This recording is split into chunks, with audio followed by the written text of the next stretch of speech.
Hello again, everybody. This is James Bartley, and you're listening to Bartley's Commentaries on the Cosmic Wars.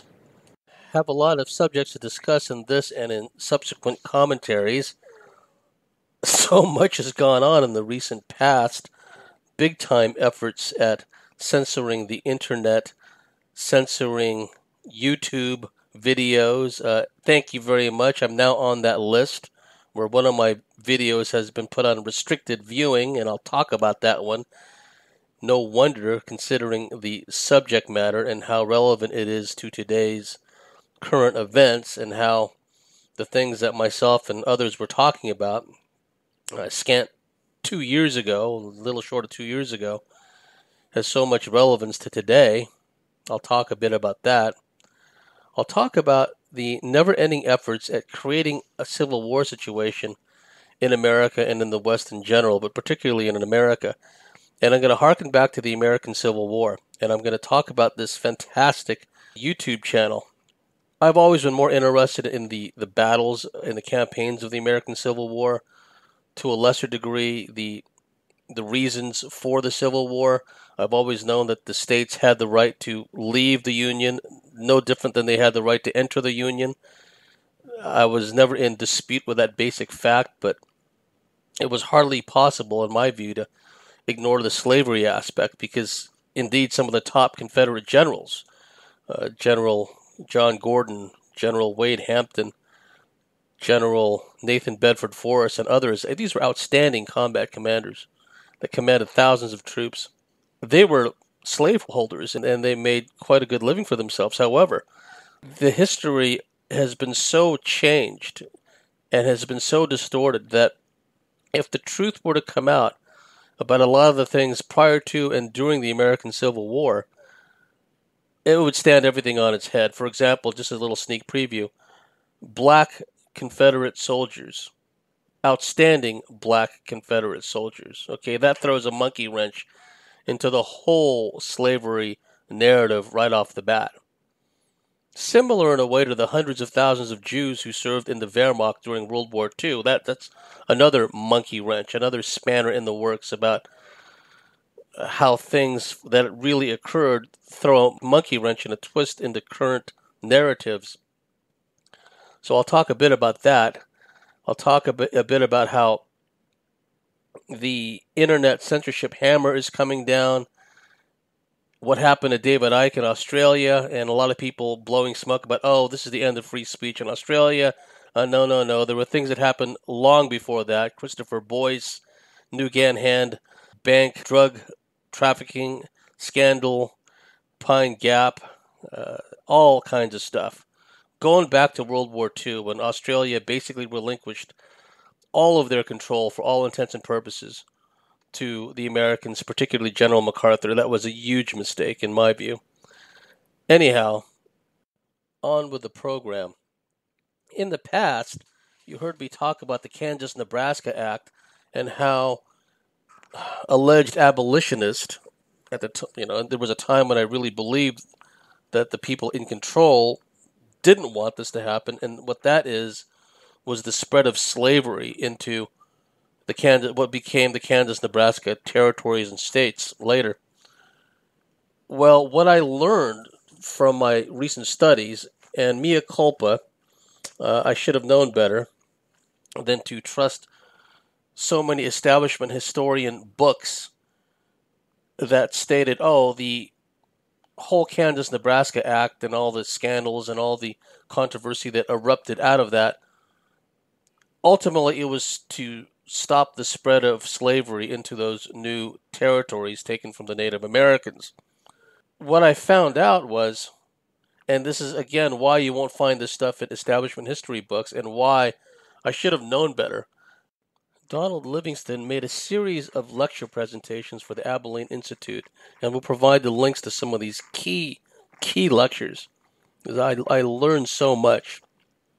In the first place, Southern slavery, made an immense profit with northern states like New York and Massachusetts and the New England states. The New England states profited enormously from the southern institution of slavery because it dealt in particular cotton industry, the fabrics industry, etc., etc. Donald Livingston also pointed out that the South had a very strong economy, right? And I was one of those that were duped with this notion that, oh, the South, they were just an agricultural society. They depended on slaves to do all their dirty work for them, etc., etc. Well, it turned out that a lot of commerce, a huge financial boost, came from the South into the northern states. And just think of all the commerce, traffic of all the rivers, especially in what became the Western theater in the American Civil War. All those rivers provided commerce and made commerce possible between the Mid-South and the South and the North. That's a lot of money, and the South was self-sustaining. What the aforementioned Kansas-Nebraska Act was really all about was not to prevent the spread of slavery, the institution of using blacks as slaves in the new territories soon to become states. The real reason, as pointed out by Donald Livingston in these outstanding series of lectures, and by no means is he the only lecturer that gives outstanding interviews. You will find many on that channel. I'll talk about some of the other ones too. Through the study of actual sources and materials and documents from that era, Livingston concluded, and he read quotes too, from these high-powered northern politicians. The real reason behind the Kansas-Nebraska Act was to keep blacks out of the new territories soon to become states. These guys were the ultimate racist. No, we don't want any Negroes there. That's what they were really saying. They didn't say we don't want slaves there. We don't want the spread of slavery, the practice of slavery into those new areas. We don't want blacks there, period. Okay, and again, that adds a whole nother twist to all this, because nowadays with the race baiting, everyone's screaming racism about this, victim identity politics, and now just about every kind of ethnic culture, every kind of gender you can think of or make up, someone's going to be offended about something, and that's the whole idea behind all this. To the point now where you can't even question narratives in any way, like Christchurch, for example, because you're denying, and I'll talk about this because it's now in YouTube's guidelines of denying well-documented events. And there's that term, denying, again. And then that's spread out to, climate change deniers and science deniers. Oh, because the science is settled, don't you know that? You're a science denier. Now, deniers of events, which the controlled corporate media puts out from one perspective and one perspective only. So any suggestion that, wait a minute, you guys have a crappy track record as far as the truth is concerned, let me make up my own mind about this, F you very much. Oh no, that's all in the camp of denial now. Everything is denial, denial, denial. You're an evil person. You're a denialist, okay? A denialist. And then yet you track back to the original purpose behind the Kansas-Nebraska Act. It was to keep blacks out of the whole western part of the United States. So who are the real racists here? And before I continue talking about some of the other things that came up in Abilene Institute discussions, and we're talking about black scholars and black archivists and experts who are talking about from what they have learned, not only from actual eyewitness accounts, documents, letters, testimony, but from within their family institutional memory and institutional knowledge. These are black scholars. These are black lecturers. They're pointing out that there was a tradition of blacks living happily in the South.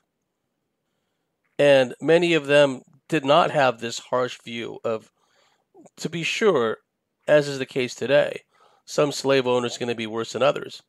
But some blacks got along quite happily with their quote-unquote masters. And to the point where the cultural Marxists have started, and it's been going on for some time now, tearing down any statue or any historical reference to blacks in Confederate service, Confederate military service, because that doesn't fit with the narrative. And the whole thing about race baiting, when you think about what a crown corporation is, okay, the United States is a crown corporation originally. A lot of the places where the various trading companies, the Hudson Bay Trading Company, Virginia Trading Company, etc., they went all over the world. South Africa, India, East India Trading Company is a notorious one. They weren't working so much for the British government.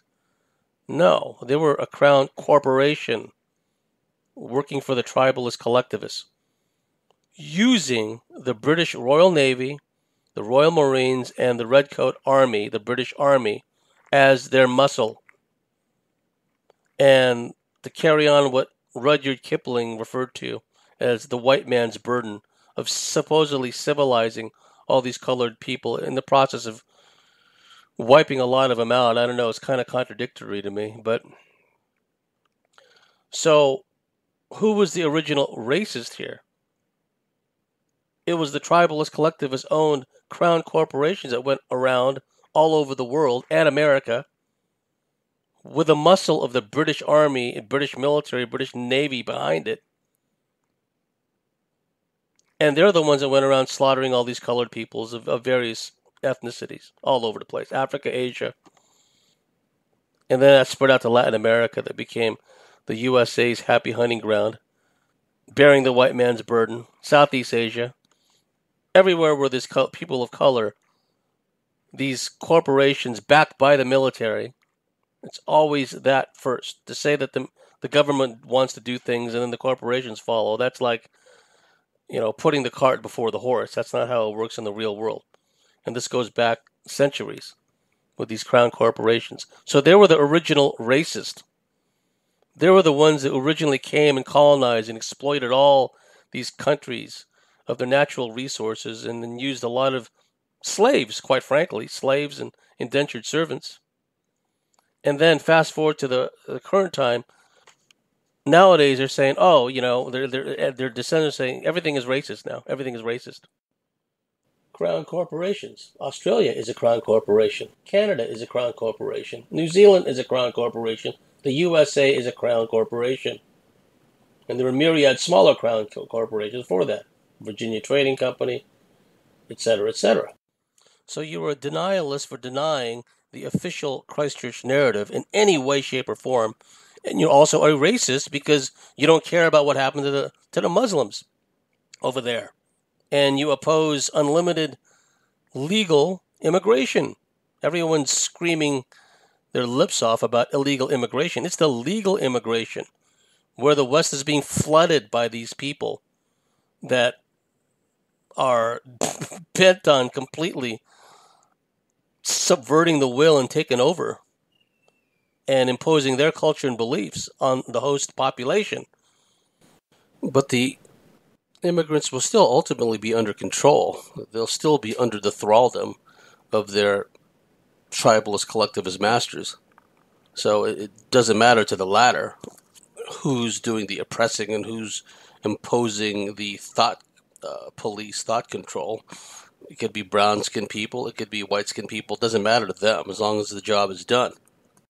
Moreover, since the tribalist collectivists are hell-bent on eradicating the white race and merging what's left of the whites with all the immigrants they're bringing in from the so-called third world, well, that makes it, from their scheme of things, their point of view, it's going to be the brown people that they're going to be using to undo all these traces of European civilization and everything else. It's just a reversion back to a very dark, harsh time, right? That's what it's all about. With a AI high-tech overlay on top of that. The good citizens of those countries, thus affected, thus being hammered by the unlimited immigration, the imposition of harsh Abrahamic, let's call it, laws, they'll be too busy trying to avoid being gang raped and murdered and stabbed from all these imported immigrants, they'll be too busy trying to stay alive. They won't have time to think of rebellion or fomenting rebellion or any kind of dissent, any kind of dissension. That's the plan anyway. Whether it works out in the long run remains to be seen, because people have just had a gutful of all this. That's a big part of what the original Yellow Vest movement was all about. A number of the leaders of Eastern European countries have been very vocal about their opposition to mass unlimited immigration. Kudos to them, and of course they've been vilified, and there are now efforts underway, have been for some time, to get rid of these dissenters, right? But it remains to be seen whether this plan of theirs will come into effect, because the cracks are starting to show. The decay has set in as far as the controlling elite are concerned. They can no longer control all the events all the time. And I really believe, and I'll get into this more later, preventing David Icke from coming to Australia was a major strategic mistake, because they really, really messed up that time. The powers that be and want to remain, they've made some big-time mistakes, major strategic errors. You look at all the backtracking and all the spin control they're doing with the Yellow Vest. The mainstream, lamestream media keeps trying to paint everyone in the Yellow Vest movement as being a freeloading commie wanting entitlements and handouts, right? When actually, if you read some of the demands of the original core group of Yellow Vests, they don't want the IMF, they don't want unlimited immigration, they don't want to deal with these. They want all these banking cartels to go away. Okay, I mean, socialists, commies, brainwashed social justice warriors, they don't talk like that. Okay, all that stuff is either too politically incorrect to talk about, or they're so oblivious and dumbed down they don't realize those are real issues, right? They get them mad at something else, get them mad at a MAGA sticker or a Donald Trump hat or something. Here is an example of where the cracks are starting to show. I talked earlier about the Southern Poverty Law Center. For a long time, a Zionist attack dog in America. They even put the Family Research Council on their list of hate groups.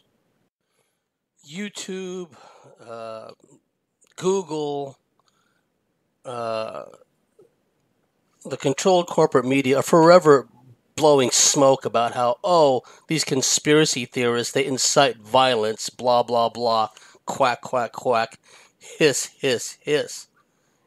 But it's all right when the Southern Poverty Law Center lists the Family Research Council, basically a pro-life group that is against same-day birth abortions, right?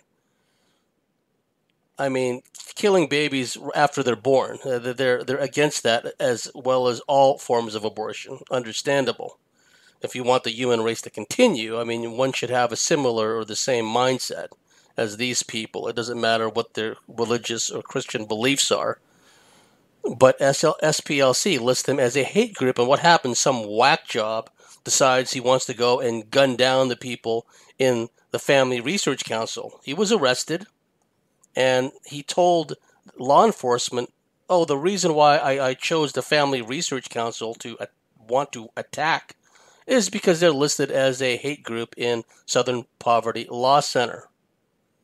So it's okay for them to foment and incite violence against groups they don't like. This happens all the time with there's open call for social justice warriors to attack members of the Trump administration and attack people who are just minding their own business in a coffee shop who happen to wear a Trump shirt or something like that.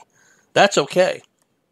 But since everything is an inversion, they're going to use the fear of inciting violence, conspiracy theorists inciting violence as an excuse to shut down the internet. And I'll get into more detail about how the ways they're going about doing it now. And it has everything to do with intentionally, not too long ago, creating this meme of fake hoaxed events using crisis actors, etc., etc. It was all set up to do a bait and switch and pull the plug. Now, and getting back to the Southern Poverty Law Center, I'll read you some interesting articles. It's interesting how they use the term Southern poverty. One of the things I learned from watching these videos from these very knowledgeable people about Southern heritage, what really went on in the South prior to and during and after the American Civil War, the invasion of the South by the federal armies. I mentioned earlier that the South was self-sustainable, contrary to all the myths and all the nonsense we were fed about the South just being an agrarian society, which I bought into at one point, mea culpa. It was quite the opposite.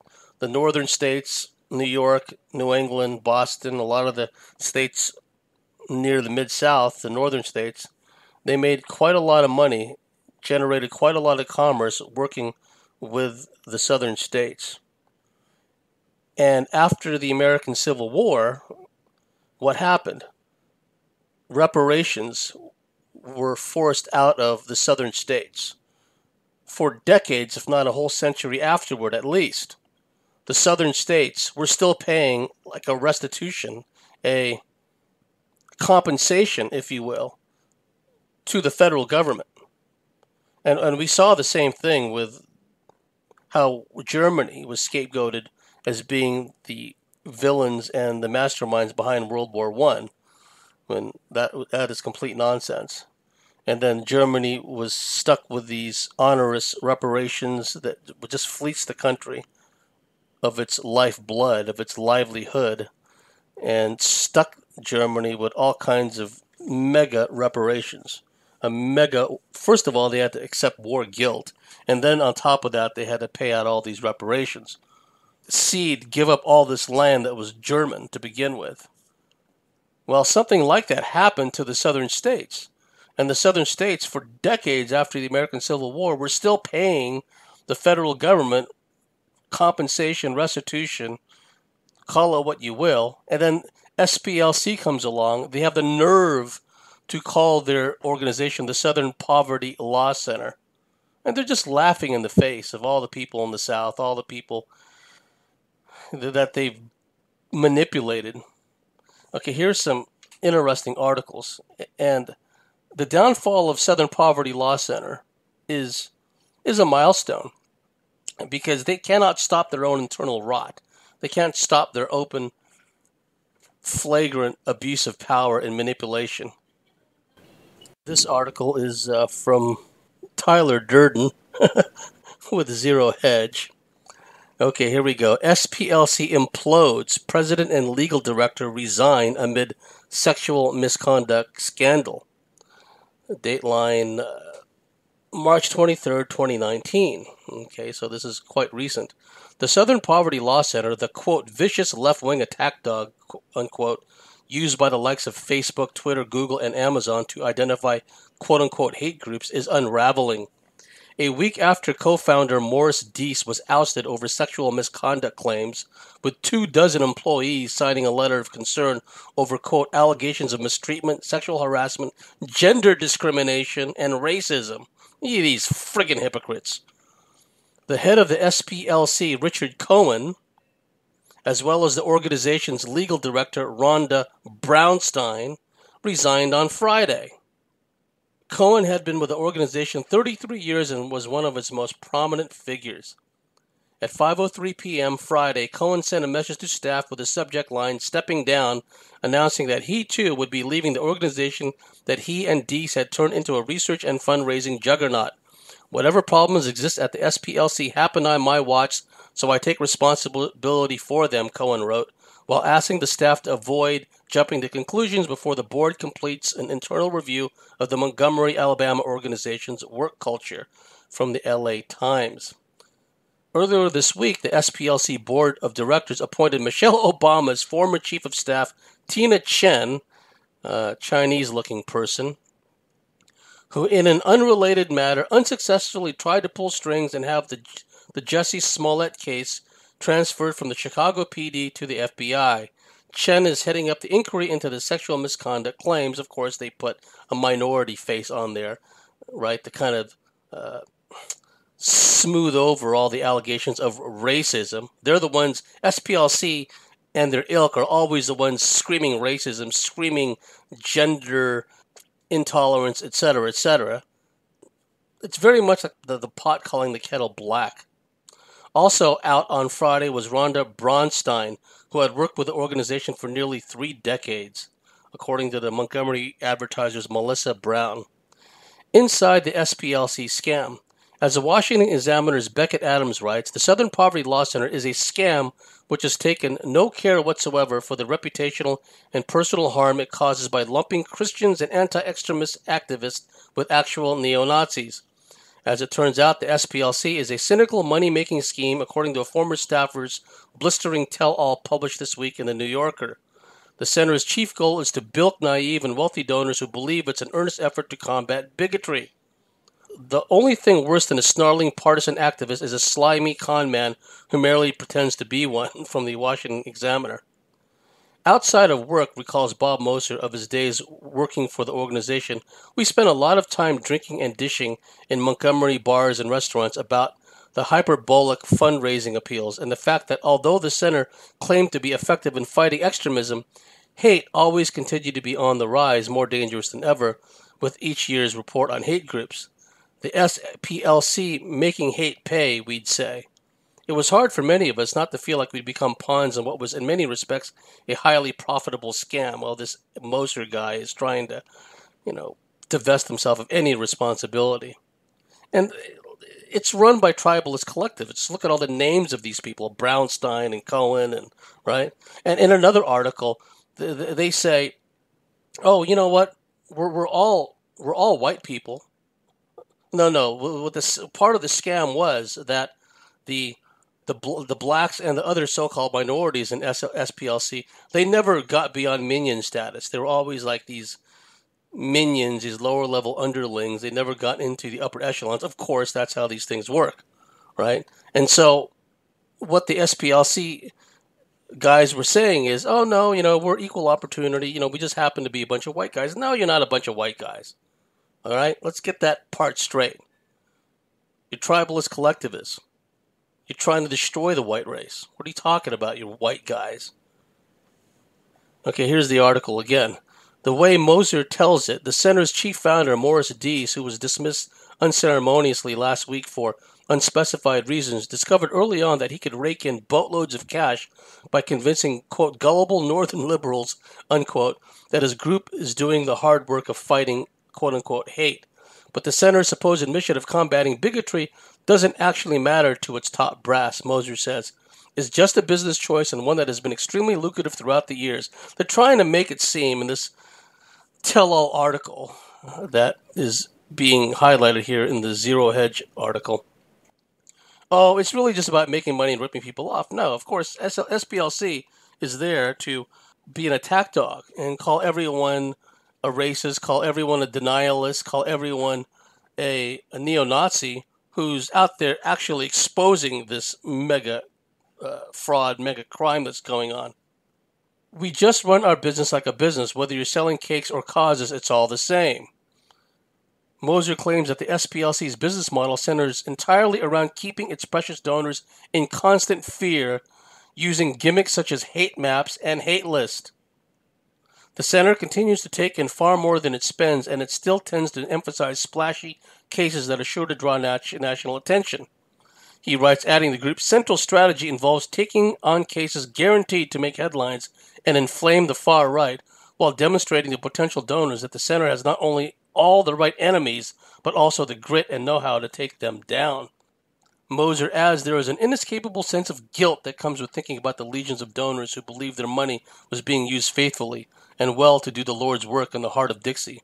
We were part of the con and we knew it. Who knew you could make big bucks simply by lumping Ayaan Hirsu Ali and Ben Carson with actual honest-to-God neo-Nazis? That's from the Washington Examiner. Right-wing commentator and Vice co-founder Gavin McInnes is currently suing the SPLC for labeling his right-wing fraternal organization, the Proud Boys, a hate group. implosion big time. That's what I see with that. And here's another interesting article that only tells part of the story. This article is from the New American, thenewamerican.com, dateline 22 March 2019.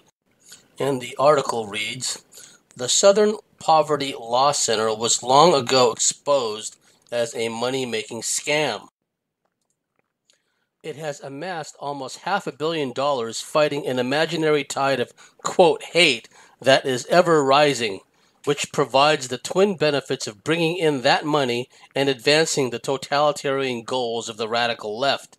Topping that agenda is demonizing any opposition to the left as hate, be it racism, homophobia, transphobia, and Islamophobia. But last week, the discredited group fired its co-founder, Morris Deese, a shocker in the civil rights community that opened the door to discussing exactly who Deese is and what goes on at SPLC, also called the Poverty Palace. Former SPLC staff member Bob Moser took to the New Yorker yesterday to elaborate on what we've known for some time. The SPLC is, again, a money-making scam, but he revealed that truth from the inside. Until justice rolls down like dollars. A detailed report in the Los Angeles Times explained that SPLC fired Deese likely because of the long-term abuse of women and blacks at the organization. Now, let me read that again. A detailed report in the Los Angeles Times explained that SPLC fired Deese likely because of the long-term abuse of women and blacks at the organization. Stephen Bright, a Yale law professor and former director of the Southern Center for Human Rights in Atlanta, told the Times that SPLC's fundraising is fraudulent and calls Deese a flim-flam man. And he's managed to flim-flam his way along for many years, raising money by telling people about the Ku Klux Klan and hate groups, he said. He sort of goes to whatever will sell and has, of course, brought in millions and millions and millions of dollars. The flim-flam man's career is officially over, and Moser offers a few insights that open with an amusing but telling vignette. Quote, "I've been thinking about the jokes my SPLC colleagues and I used to tell to keep ourselves sane. Walking to lunch past the center's Maya Lin-designed memorial to civil rights martyrs, we cast a glance at the inscription from Martin Luther King Jr., etched into the black marble, quote, 'Until justice rolls down like waters,' and intone in our deepest voices, 'Until justice rolls down like dollars.' The Law Center had a way of turning idealists into cynics. Working in a building that, quote, made social justice look despotic, the earnest young leftists quickly learned that fighting hate involved a lot of hypocrisy and a lot more money. Of the hypocrisy, Moser wrote, blacks at SPLC were almost uniformly, quote, administrative and support staff, the help. One of my black colleagues said pointedly, but the professional staff, the lawyers, researchers, educators, public relations officers, and fundraisers were almost exclusively white. Just 2 staffers, including me, said Moser, were openly gay. Well, first of all, like I said earlier, they're not exclusively white. Okay, that's a misnomer right there. Oh, look at the hypocrisy. Sexism towards the women, racism and discrimination against the blacks who were uniformly in administrative and support roles. They were the help, one of my black colleagues said pointedly. Right? They're the underlings. And you want to really take a cynical view, they're the house Negroes, as far as the SPLC was concerned. They put in just enough blacks to make it look like they were equal opportunity. But equal and opportunity, just more made-up scam words from this mob.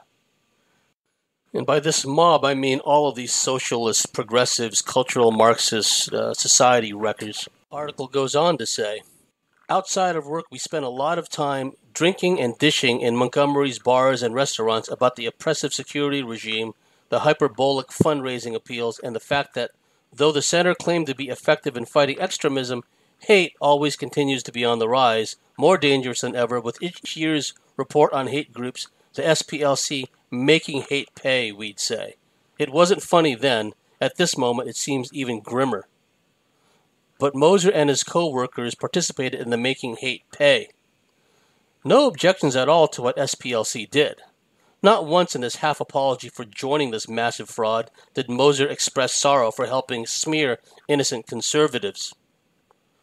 Aside from defaming mainstream conservatives, SPLC's application of the hate group label inspired an attempted mass murder at the Family Research Council. That's why I talked about that earlier. Of the money-making, Moser quotes another of Dee's critics who says Dee's viewed civil rights work mainly as a marketing tool for bilking gullible northern liberals. Unquote. So beyond Dee's having a reputation for hitting on young women, SPLC is just a storefront for selling the fight against hate to make a pile of money. A former staff member said to Moser that the SPLC was a virtual buffet of injustices. And SPLC has gone down. Go away, you meddlesome fly. I mentioned earlier I had this restricted viewing thing from YouTube. And I'm going to talk a bit about that now, and it'll segue into the members section where I'm going to talk about what happened to David Icke, how that was a bad move on the powers that wanna be. I'm going to talk about Christopher Boyce, other things that happened in Australia long before David Icke. This notion that, they lost freedom of speech because of what happened to David Icke, that's ridiculous. It happened a long time ago, and I'm going to get into that. It was the loss of autonomy as far as the sovereign determination of the country was concerned.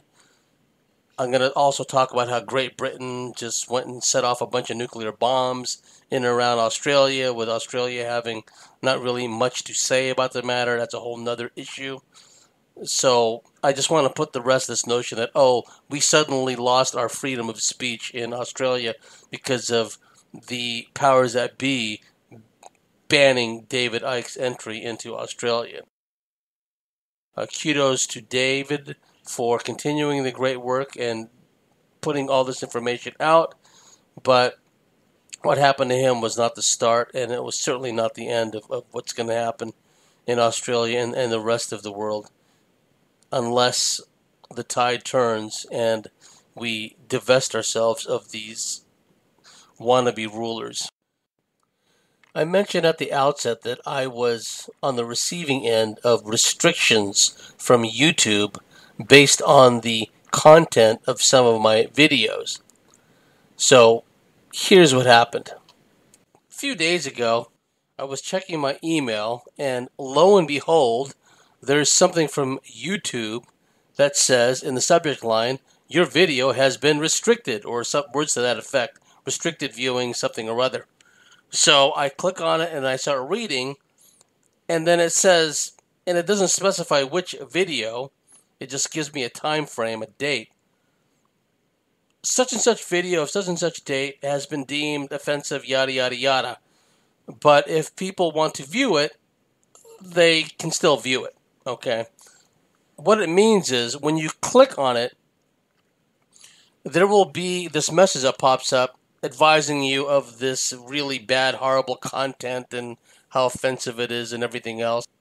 So I look at the video and I determine, it has to do with the May 31st, 2017 commentary I did about, it was the second of two parts about Manchester. And I was talking about how Manchester was a hybrid event, how the so-called truther community had been gulled into thinking that every time one of these things happens, whether it's Manchester and since then Mandalay Bay and since then Christchurch and all these other deep state activities in between that all have to do with gun control, of necessity, the truther community, many of them, just assume that it's a hoax. And they don't have their terminology correct. Some of these, I don't know if I was the first one or someone else may have come up with the idea of a hybrid event where it's hoaxed insofar as the the imagery, the video, the testimony, the eyewitnesses we're seeing are all fake, but something really happened. A deep state black op really happened, and people were killed, right?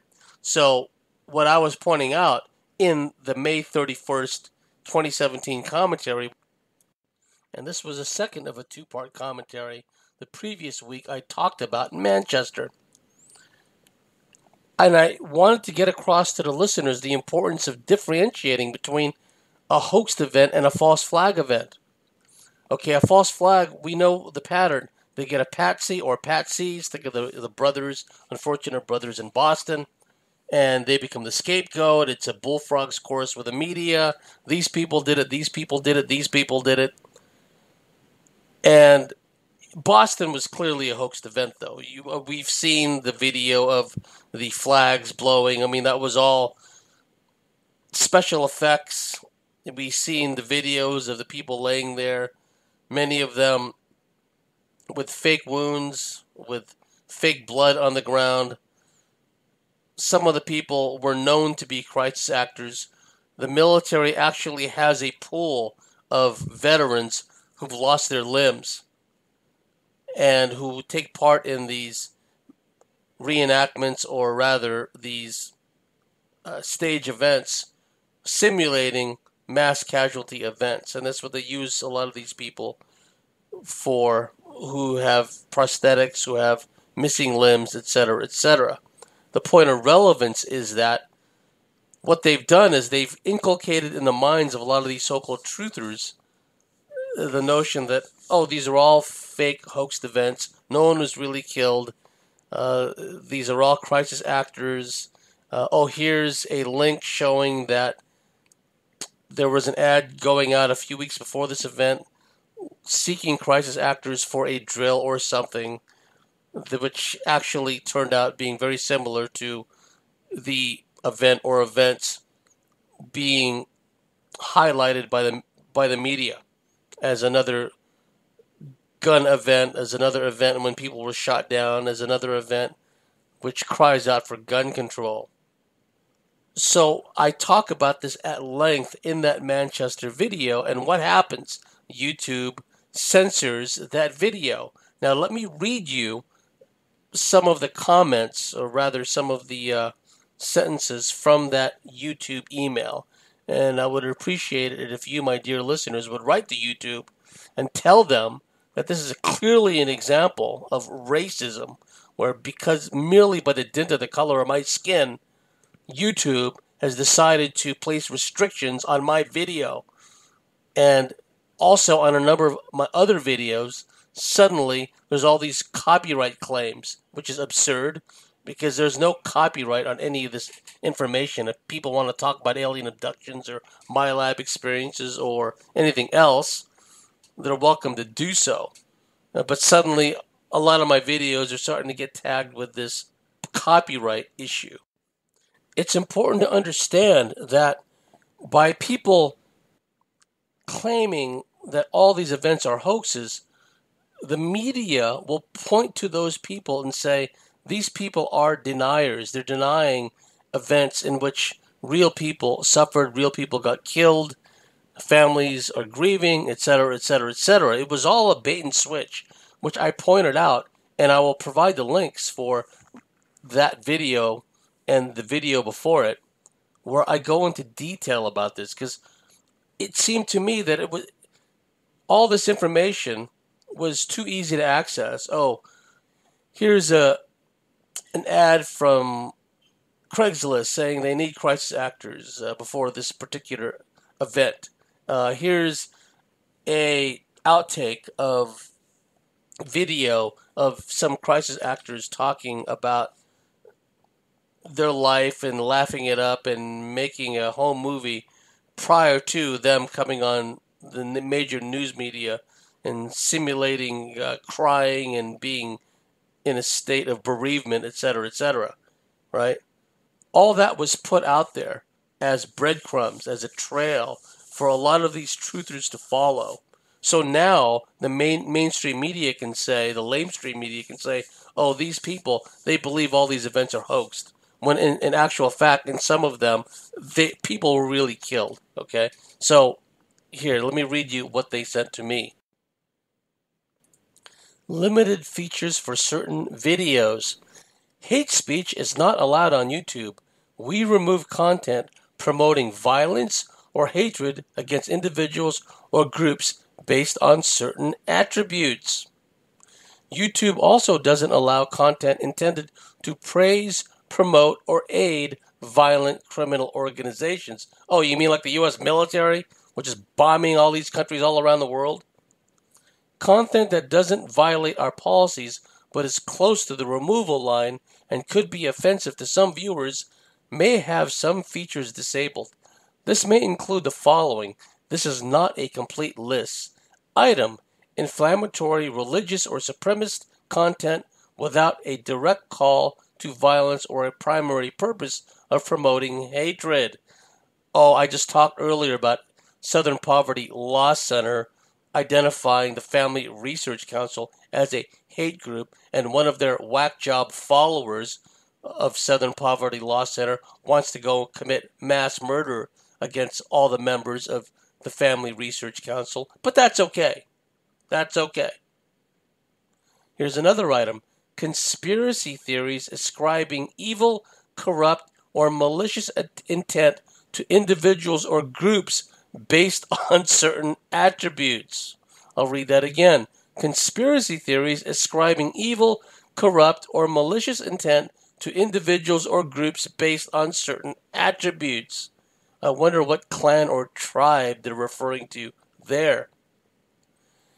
And finally, videos denying, that's a key word, and I talked about this earlier, videos denying that a well-documented violent event took place. Now, many of us have seen the videos coming out of Mandalay Bay. Helicopters flying around, helicopters with shooters inside the windows. Oh no, we're supposed to believe that one guy hauled all that gear, all that war-making stuff up to the floor, and he made repeated trips, and never once did the CCTV pick that up. We're supposed to believe that, right? But we're not supposed to believe all the video that's come out of all the shooters and all that. But Mandalay Bay was a classic example of a hybrid event. The still images you see are clearly crisis actors. Those are a bunch of fakes and frauds. Nobody's shooting at them. The people hiding and cowering, those were not real victims. That was all staged. But what they did was they saturated the internet with all those images, and all these gullible people just took it on board. This proves, quote unquote, that Mandalay Bay was not a real terrorist or black op event. Of course they can conceal and cover up all the deaths. They do that all the time. People are getting slaughtered all around the world in this endless war on terror. We never hear about them. So it's too simple to prevent any real news coming out about the real casualties coming out of Mandalay Bay in our example, or Manchester in our example. Okay? So, again, I'll read that sentence because it's absolutely key to understanding all this. Videos denying that a well-documented violent event took place, setting aside the fact that the corporate media are pathological liars and they lie about everything anyway. Okay? What they've done is they've crafted this narrative that, oh, all these people are claiming these things are hoaxes. And they're evil people. They have no hearts. They have no souls. They don't care about the feelings of the families affected. They're deniers. They're deniers. Denying that a well-documented violent event took place. And, of course, it's their version of events. Be it Christchurch, be it Sandy Hook, be it Aurora, Colorado, whatever the case may be. It's simply foolish to take on board at face value anything the corporate media says when it comes to issues dealing with high emotion on the one hand connected to gun control events. High emotion, anything of a high emotional content in the media, you have to back up and say, whoa, whoa, whoa. What's this really all about? And now we're just supposed to take on board what happened in Christchurch. We're supposed to take on board everything they tell us. Otherwise, we're deniers. You see how that works? Now, my videos for Manchester laid out the whole basic concept of creating all these hoaxes, easily identifiable hoaxes in the past, and then they pull the rug, they do a bait and switch, they change the script. And now they're using Christchurch as an excuse to shut down a lot of content on the internet, okay? Including some of my content. Restricting some of my videos, which to me is 100% racist. So in the second part of this segment, the members section, I'm going to talk about a bit about Christchurch. Interesting how the lady who's the prime minister, president, whatever the hell she is, figurehead, puppet in New Zealand, a few years back, the Zionist media were painting her as an anti-Semite. They were calling her a Israel hater, an anti-Semite. And that was just to establish her bona fides, actually, just to make it seem like, oh, she's someone who is an anti-Semite, right? Now she's running around wearing wearing Arab headdress for women and basically paving the way for Sharia to be the law of the land, at least for the commoners in New Zealand. Someone pointed out to me that so many of the elite have gone to New Zealand. I guess maybe they know something about possible potential upheavals or unrest or cataclysms or something affecting the northern hemisphere. So a lot of them, including James Cameron, the director and producer of the Titanic, they fled to New Zealand and set up these huge estates for themselves with state-of-the-art security work and bodyguards and all that stuff. So it makes perfect sense from that standpoint that the elite, so-called, who fled to New Zealand and taken up residence in New Zealand, that they would want the commoners in New Zealand to be disarmed and to be under constant predation and attack from all these foreigners that are going to be brought in. I mean, when the president, prime minister, whatever hell figurehead this woman is walking around with a hijab and basically acting like a female Muslim. I mean, and then just a few years before, the Zionist media are painting her as an anti-Semite, right? Oh yeah, she's a real anti-Semite. In the wake of Christchurch, I think that's ridiculous. So, I'm going to talk a tiny bit about Christchurch, but I'm going to talk more about what happened to David Icke and other things in the members section. So, thank you for listening. If you like what we do, if you believe in what we do here in the Cosmic Switchboard Show, please go to thecosmicswitchboard.com, sign up and become a member, and we'll see you at the top of the next segment.